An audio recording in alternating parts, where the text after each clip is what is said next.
పేదల జీవితాల్లో వెలుగులు నింపాలన్నదే తమ ఆశయమన్నారు ఏపీ సీఎం చంద్రబాబు.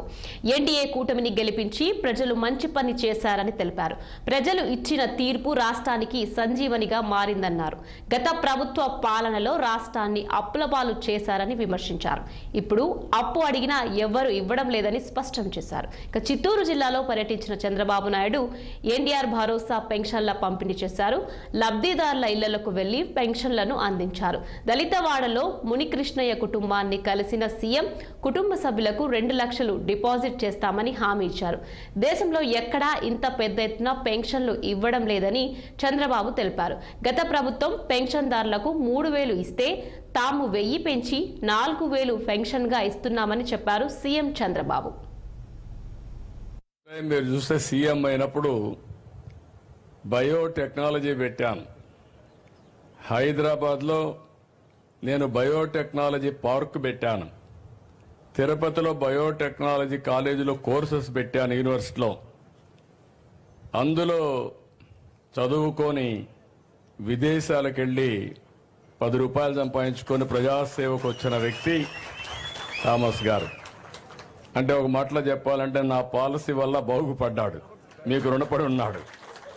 అందుకే ఆయన నేను చాలా సంతోషంగా మీరైతే బాగుంటుంది, ఈ నియోజకవర్గానికి సరి అయిన అభ్యర్థి అనే ఉద్దేశంతో ఆయన్ని ఎమ్మెల్యేగా ఎంపిక చేశాం. 30 సంవత్సరాల తర్వాత తిరుగులేని విజయాన్ని ఇచ్చిన మిమ్మల్ని అందరినీ మనస్ఫూర్తిగా అభినందిస్తున్నాం. ఓసారి సరైన సమయంలో సరైన నిర్ణయం తీసుకుంటే ప్రజలు కూడా ఆశీర్వదిస్తారు. దానికి ఉదాహరణ ఇక్కడుండే ఎంపీ ఎమ్మెల్యే అని చెప్పి కూడా మీ అందరికీ విజ్ఞప్తి చేస్తున్నా. సహచర మంత్రివర్గ సభ్యులు రామ్ ప్రసాద్ రెడ్డి గారు, ఆయన కూడా ఉత్సాహంగా పనిచేస్తున్నాడు. అలాంటి వ్యక్తి ఇక్కడ ఇన్ఛార్జిగా ఉన్నారు.